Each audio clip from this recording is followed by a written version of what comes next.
Ada ternyata hadisnya. Di segi ekonomi, lihat saja. Dibandingkan 20-30 tahun yang lalu, berat mana kondisi ekonomi dunia, sekarang atau dulu? Sekarang. Mata uang jatuh harganya sehina-hinanya di mata dunia, sekarang atau dulu?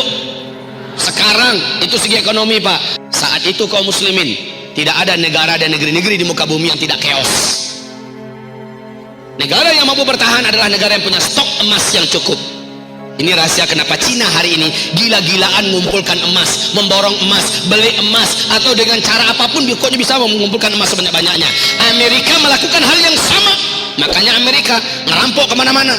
Emas yang ada di Libya, emas yang ada di Irak, emas yang ada di Yaman, dan emas kita udah digarapnya juga di Freeport. Kedepan akan diperebutkan Freeport itu antara Cina dan Amerika. Mereka sadar ke depan negara yang mampu bertahan dan punya stok emas.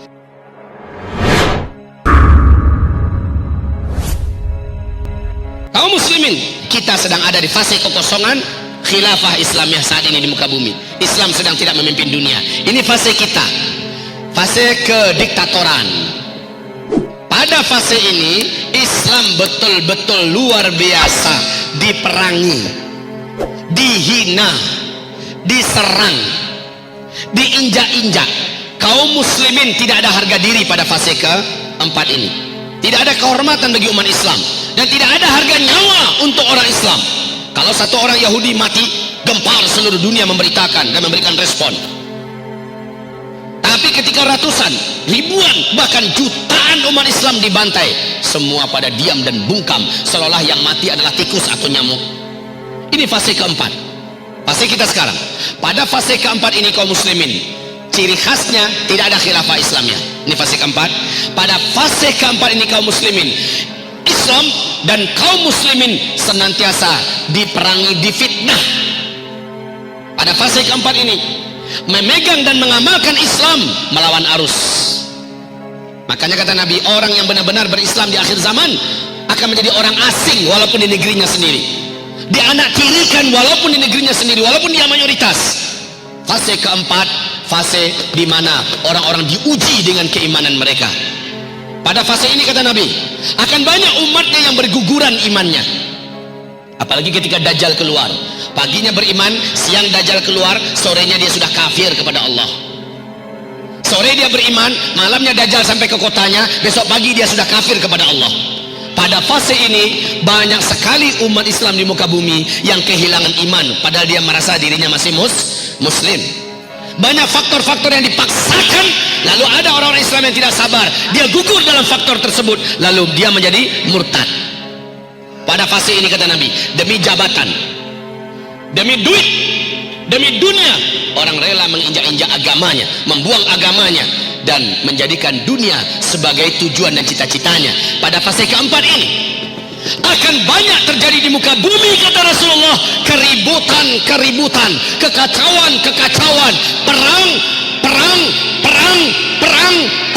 perang dan perang. Fase keempat adalah fase darah, fase berdarah. Pada fase ini akan banyak umat manusia bertumbangan dari dunia, dan pada fase ini kaum lelaki yang paling banyak eksodus ke alam barzakh. Sehingga ketika masuk fase keempat, jumlah laki-laki dibandingkan wanita 1 berbanding 50.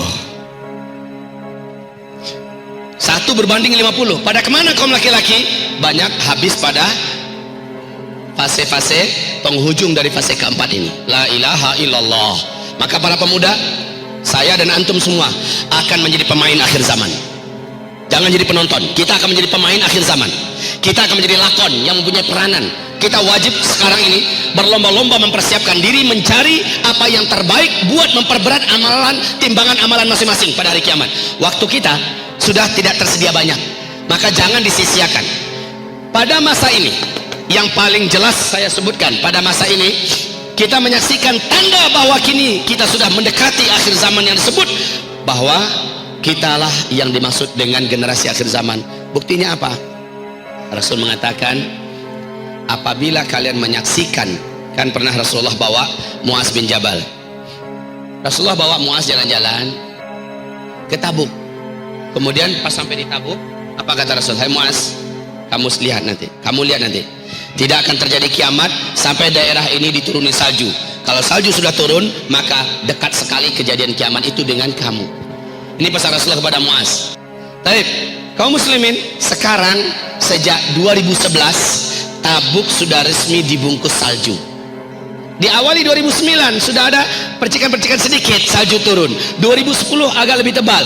2011 sudah sebetis. Sekarang sudah 1 meter tingginya salju di Tabuk. Asal musim salju, salju turun di Tabuk. Ini yang menjadikan Syekh Su'ud Syuraim berkata berapi-api dalam khutbahnya. Dia adalah Imam Masjidil Haram. Beliau berkata, hai umat Nabi Muhammad, hai manusia, adakah tanda yang lebih terang buat kalian yang bisa kalian jadikan sebagai bukti dan tanda kiamat sudah sangat dekat seperti yang kalian saksikan hari ini? Lihat, Tabuk sudah mulai dituruni salju. Lihat, daerah yang dikatakan Nabi dulu sebagai pertanda dekatnya kiamat sudah mulai berbungkus salju. Subhanallah, kaum muslimin. Ini contoh salju turun di Arab. Oh, kalau nggak dicocokkan sekarang, maka zaman apa lagi yang cocok ya? Betul tidak? Maka di mana letak salahnya Ustaz Zulkifli Muhammad Ali terlalu maksakan hadis? Apanya dipaksakan? Memang turun salju sekarang di Arab, betul tidak? Ibarat Allah yang kami muliakan, ini yang pertama. Kemudian Nabi mengatakan meratanya huru-hara dan kekacauan di muka bumi. Kalau kalimat merata bukan berarti 1-2 negara. Di mana-mana negara ribut dan kacau. Khususnya di Timur Tengah. Sudah terjadi belum? Mulai dari Arab Spring, Pak. Sampai sekarang belum diam-diam. Arab dalam keadaan panas. Dan dunia sekarang mengikuti hampir merata. Lihat saja Indonesia kita. Nabi mengatakan di dalam hadis Sahih Al-Bukhari, dalam hadis Sahih Al-Muslim, apa kata Rasulullah? Pada masa itu nanti, hari-hari yang kalian lalui akan lebih berat daripada hari sebelumnya. Kekacauan yang kalian hadapi sekarang akan lebih kacau daripada hari ini, lebih kacau daripada sebelumnya. Hari besok lebih kacau daripada hari ini. Ada ternyata hadisnya. Di segi ekonomi, lihat saja. Dibandingkan 20-30 tahun yang lalu, berat mana kondisi ekonomi dunia sekarang atau dulu? Sekarang. Mata uang jatuh harganya sehina-hinanya di mata dunia sekarang atau dulu? Sekarang. Itu segi ekonomi, Pak. Saat itu kaum muslimin, tidak ada negara dan negeri-negeri di muka bumi yang tidak chaos. Negara yang mampu bertahan adalah negara yang punya stok emas yang cukup. Ini rahasia kenapa Cina hari ini gila-gilaan mengumpulkan emas, memborong emas, beli emas, atau dengan cara apapun pokoknya bisa mengumpulkan emas sebanyak-banyaknya. Amerika melakukan hal yang sama. Makanya Amerika ngerampok kemana-mana. Emas yang ada di Libya, emas yang ada di Irak, emas yang ada di Yaman, dan emas kita udah digarapnya juga di Freeport. Kedepan akan diperebutkan Freeport itu antara Cina dan Amerika. Mereka sadar ke depan negara yang mampu bertahan dan punya stok emas. Tapi kaum muslimin, intinya kekacauan, kegaduhan merata di mana-mana. Apalagi dalam hal politik. Dalam hal politik seluruh negara panas sekarang ini kaum muslimin. Kaum muslimin, sebut negara satu persatu. Tidak ada satupun negara yang tidak dalam keadaan bergelora. Ini adalah masa fase keempat, huru hara yang merata di mana-mana, khususnya di Timur Tengah.